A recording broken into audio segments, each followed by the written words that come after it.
it's Cape Girl here today to do a very chillax video. The guinea pigs are to the right of me. Yeah, to my left. They are currently in their floor time cage because I'm cleaning their cage, so they're out. So you might hear some noises. I decided I wanted to do the Q&A video now without any makeup on in my chill outfit, chillaxing with you guys. So I ended up getting asked a ton of questions.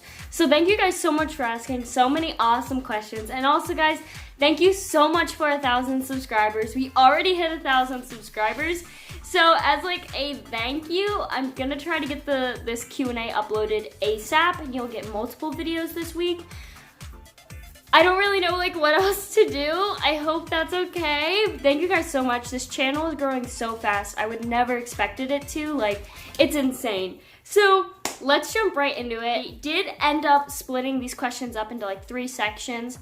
The first section is about me, and then the next is a little bit more about my pets, and then some things are about my schedule because I did get a lot of questions about my pet schedule. Stay tuned for some awesome questions, and then if you guys do really like this video, I can do another Q&A in case you have more questions. Let's jump right into it. Number 1, how old am I? And do I live alone? I decided to include those two together. I am 17 years old. I will be 18 in October. October 23rd is my birthday. And I live with my dad, so I don't live alone. I still live under my parents' roof. I will be a senior this year. When did I get my first pet? How old was I? I had animals in my life since I was a baby, like dogs, cats, fish, I think at one point. I think a rabbit at one point. I don't remember that. I was a baby. I didn't get my first pet until I was in the 4th grade. I got together all my birthday money and bought my first guinea pig Nibbles. I plan on doing a video about my guinea pig journey soon. How many pets do I have? I forgot to count this up. I have 21 pets. 21 pets. That was not planned. I did not want that many pets. A lot of the animals that I have were given to me by people, and it's hard for me to say no to an animal in need. And then, for example, we have 6 cats. All of our cats are strays that we took in and, you know, got their shots, got them spayed, got them neutered, all that. So a lot of the animals were not planned. If I had only gotten animals that were planned, that number would be like cut down. Do I have any siblings? I have 2 siblings, an older sister who's 27 and a younger brother who is 16. My favorite pet to care for would always have to be my guinea pigs. I don't know why, but my guinea pigs have like a very special place in my heart. They are probably one of the hardest to take care of, but I mean, they're my piggies. I love them to death, and I've owned them the longest, so it's kind of hard for me to base that off of my other animals who I've had for either 2 years or less than 2 years. Favorite pet YouTuber? My favorite pet YouTuber is Go Herping. I love his content. I think he's so funny. And then after that, I really like Christian Leanne Animals and Jessica's Animals. Those are like my favorite pet YouTubers. My favorite color would have to be, I guess, like a sky blue, but in general, I love the combination colors of primary colors. I just think it looks really cool and neat, and I paint a lot with those colors. That's my favorite color combination. That's like colors I'm obsessed with right now. How do I afford my pets and how much do they cost? So I did want to address this. A lot of people were asking me this. Okay, I pay for my pet's initial setup. So for example, I paid for Augie's whole entire setup with my own money. I paid for my rabbit setup and my rabbits like with my own money. I paid for Barry's setup with my own money. I pay for my setups with my own money, except for my IKEA Detolf was a Christmas present. But in general, I pay for all of my pets' toys, water bottles, cage accessories. My dad pays for diet stuff. Now, I asked him how much it costs because I can figure it out, but it's kind of hard because I don't really have my receipts, and it's kind of hard to judge how long a bag of pellets last, and he said it's definitely less than $100 for all of my animals. I personally want to be able to pay for my animals myself, so I am looking to get a summer job, or what I'm hoping is that I could possibly make this channel monetized, and then I could have the money go into my dad's account, and then he could just use that money to like pay for the pet stuff, or I could get my own account and then pay for my pet stuff. I hope that makes sense. The only time it starts getting more expensive is vet bills, and oftentimes the vet bills go to the guinea pigs and the rabbits, but the rabbits are a little bit less. The guinea pigs, there's always something wrong with a guinea pig, to be honest. that's where things get expensive. And I try to pay for a majority of my vet bills, but as of recently, a lot of very sudden things have been happening, so he's been paying for most of them. Just to be clear, luckily I have a dad who loves me and honestly loves animals. He tries to act like he doesn't, but he does. So yeah, I did want to address that. When did I gain interest in animals? I would say my real interest in animals did not become a thing until about the 7th grade. That is whenever I discovered pet YouTube and I started seeing everyone's enclosures and learning a lot more about them. And throughout the years, my love for animal setups and their care has grown exponentially. But yeah, 7th grade was around the time. Why did I start my channel and did I ever think I would? I personally love YouTube. I love creating, but I've never really thought I'd be like a YouTuber that would make money because I always thought that was not a very smart career choice if you were a smaller YouTuber. I don't want to offend anyone by what I'm saying. Like PewDiePie, for example, he'll be set for life. I mean, if he's saving his money properly, he'll be set. But smaller YouTubers, and oftentimes what comes to mind is like certain pet YouTubers, I never really thought of it as like a career because that just doesn't seem as financially stable.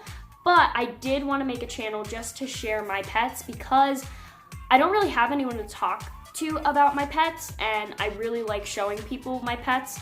And my friends didn't really understand that. That's why I started it. But I do want to make it clear that I didn't start it to become monetized or anything. I really just wanted to share my pets with you guys, and I also really like editing things and trying to figure out a cool way to film things. I don't know. It's just something I enjoy. What plants do I grow? I grow a lot of succulents and cactuses and some like other plants. Honestly, I'm not really that into plant care. I just have those for fun to be pretty, but I am growing a garden, and in my garden we have lettuce, we have a lot of herbs, I almost said herbs, bell peppers, tomatoes, corn, broccoli, spinach, all that. We're growing all that this year, hoping it'll turn out well because last year it did pretty well, and this year I'm hoping to focus on it more because last year I kind of forgot about the garden, and then it was like, oh crap, we grew kale. How did I gain subs so fast? So I got that question quite a bit. I don't really know how. I think it's simply because I edit my videos, and my videos are a little bit longer. Honestly, I don't really know, and I'm very shocked by it. I know that some pet YouTube channels were asking this question, so if you are a viewer and you have any ideas to why my channel is growing so fast just based off of you watching me, if you could comment down below, maybe that would help some other channels out and maybe that would help them grow too. Most inspiring moment with my animal. So two come to mind. My most inspiring moment was whenever I finally got my first CNC cage for my guinea pigs, Daisy and Pip. Pip was a really special guinea pig to me, and getting her in a proper cage with a companion was such a big deal, and it really it made me feel so happy and inspired to do better. And then the other moment was whenever I took my guinea pigs to the vet for the first time, and the vet was like very shocked that a 15-year-old knew so much about animals, and it was really like an encouraging, inspiring moment for me to continue what I was doing. So those are like two moments that really just hit me in the heart. My parents motivate me. My dad honestly does not have to chase after me to take care of my pets at all. He honestly had to chase after my brother to take care of his pets a ton, whereas me, I have a schedule, I do everything myself, I am incredibly responsible.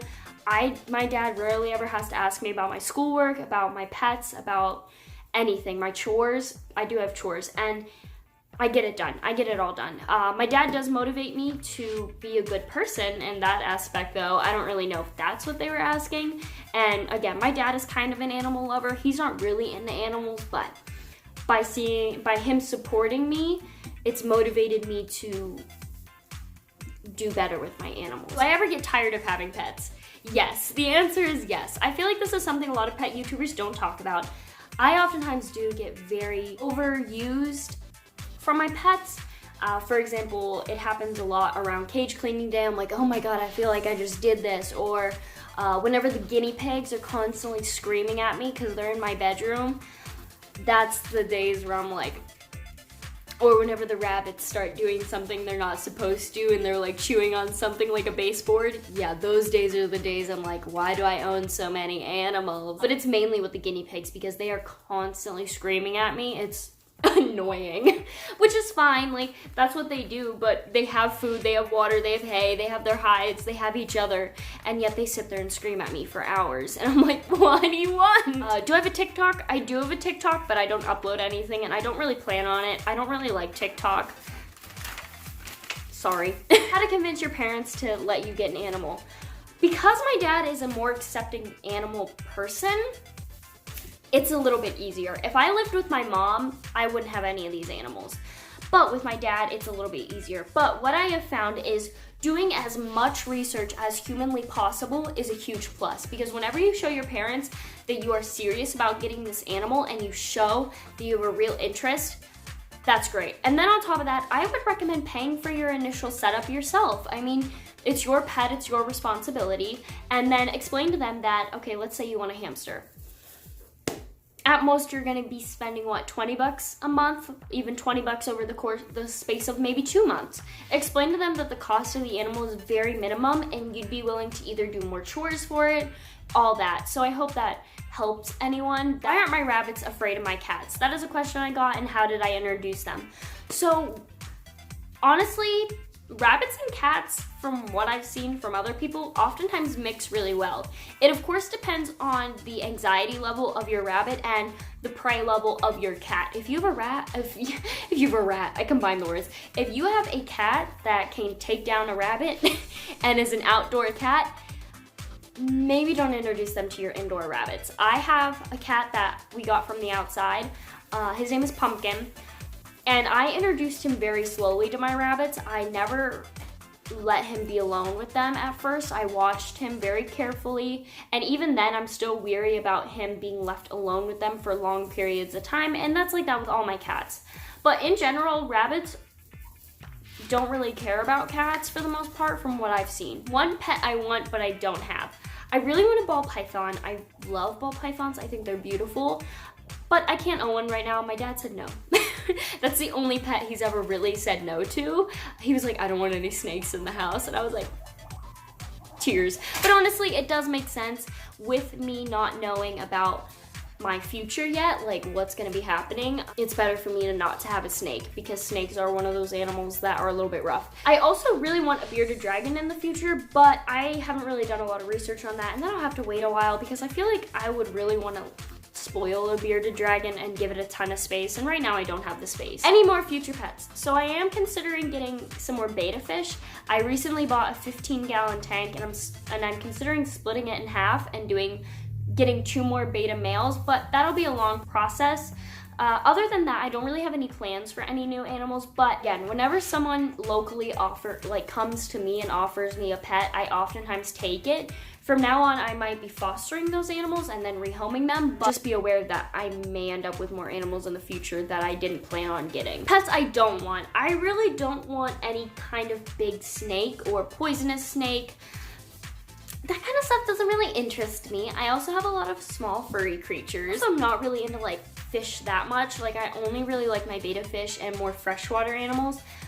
So I don't really ever want like a saltwater aquarium or anything like that. I don't want gerbils. Are guinea pigs easy to care for?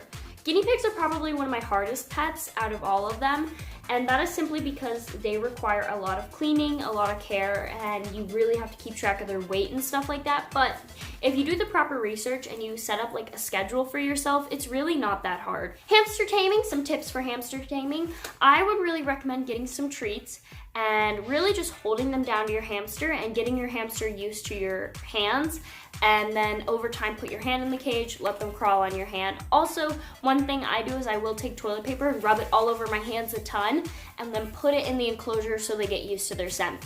One thing else you can do is do bathtub bonding. So you take your hamster out and then you sit in the bathtub with them and let them run all over you.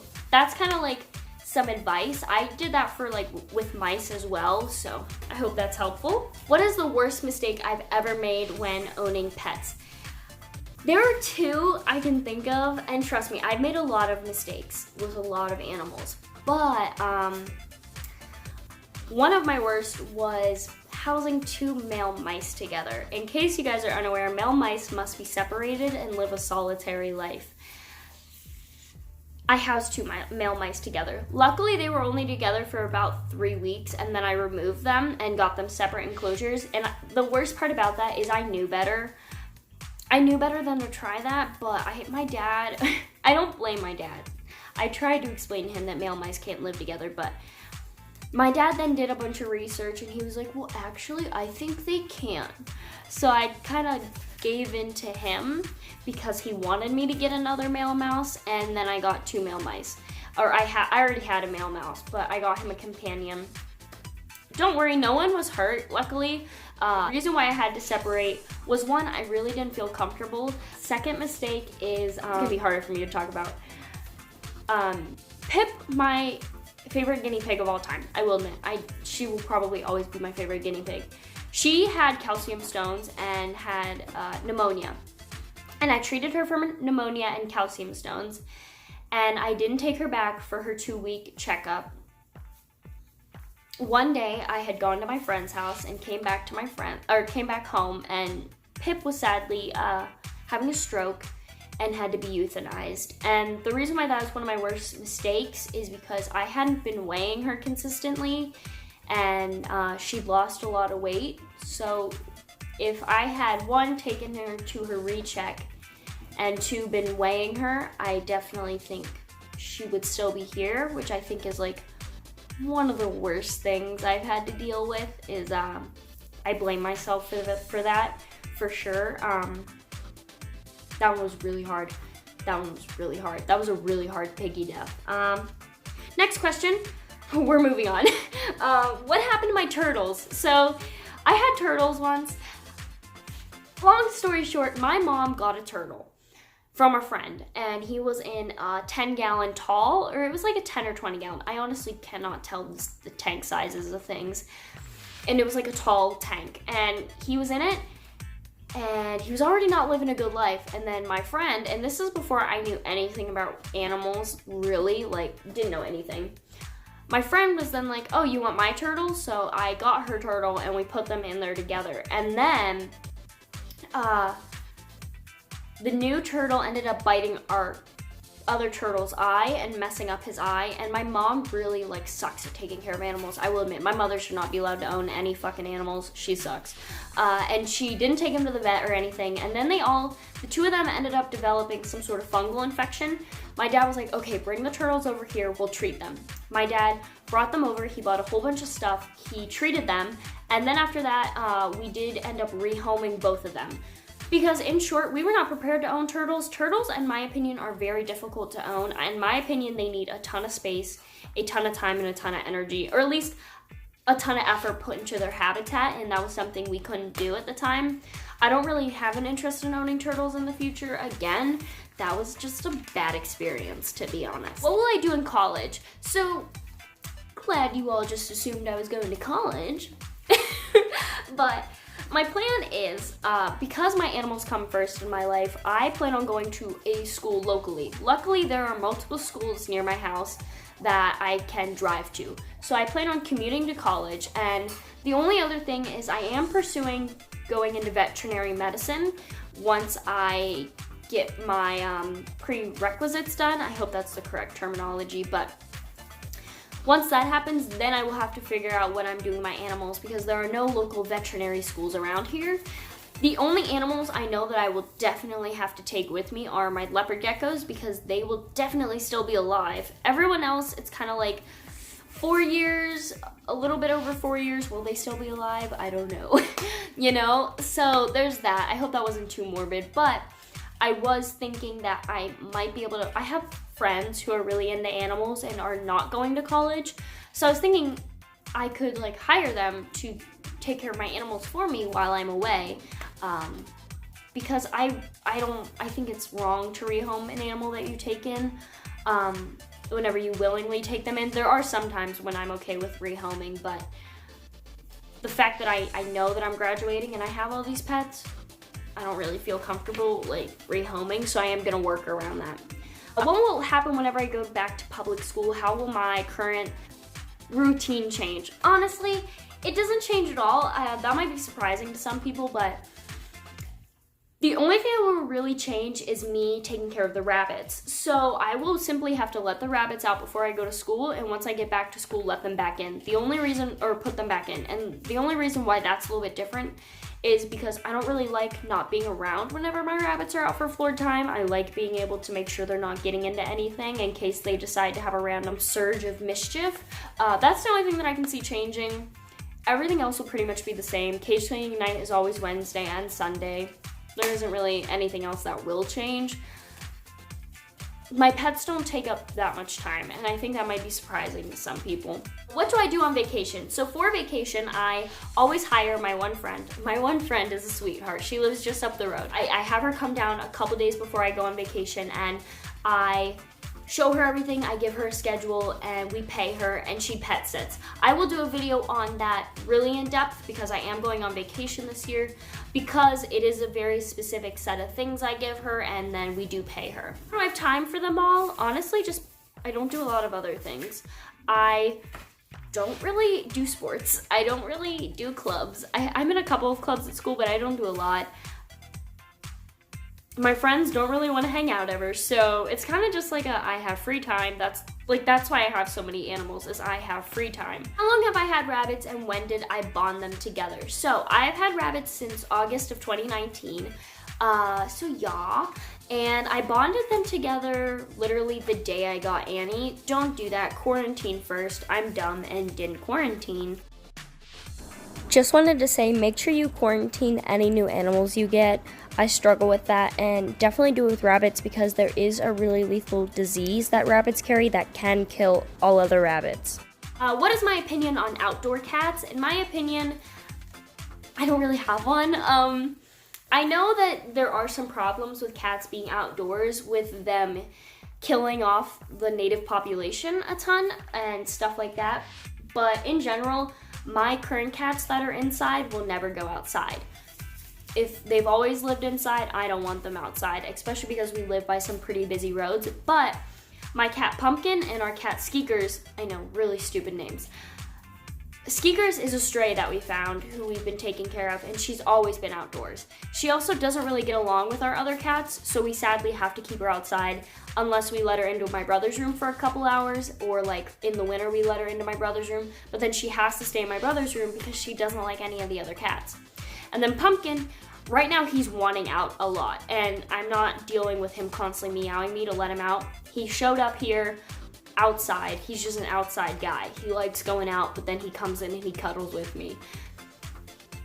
And that's just for what those cats need, honestly. I would feel bad keeping them inside, whereas like Bud, who is our other cat, she always wants outside, but she's always been an indoor cat, so I don't really feel like it's safe for her outside because we live by such busy roads. I deal with a pet's death. So whenever a pet dies, I cry. I've noticed that crying a lot the first night or day or whenever it happens helps a ton. Cry as much as you need. Curl up in bed and cry. Cry and just cry. That first day, bawl your little eyes out. And then the next day, I'm still like upset and like drained, but I've noticed that it just helps me to let it out the first day and not hold it back. And then I really like burying my guys outside, or I would like to get more of them cremated, but letting them go that way, saying a few words, is how I deal with it. Just know that like your sadness is like okay. It's okay to be sad. The reason why I say this is because sometimes people who don't own small pets don't view them as valuable as you do. So then they kind of sit there and judge you for being sad over the death of a guinea pig or a hamster. But just know that even though they're looking at you weird, know that your sadness is valid and it's okay to be sad because that is an animal that you loved. Don't feel bad for the way you feel just because someone thinks it's weird. If anything, they're weird for not viewing another animal's life as important. That's all the Q&A questions I have. Again, thank you so much for 1,000 subscribers. I hope you guys enjoyed the video. If you did, like, subscribe. If you didn't, then goodbye.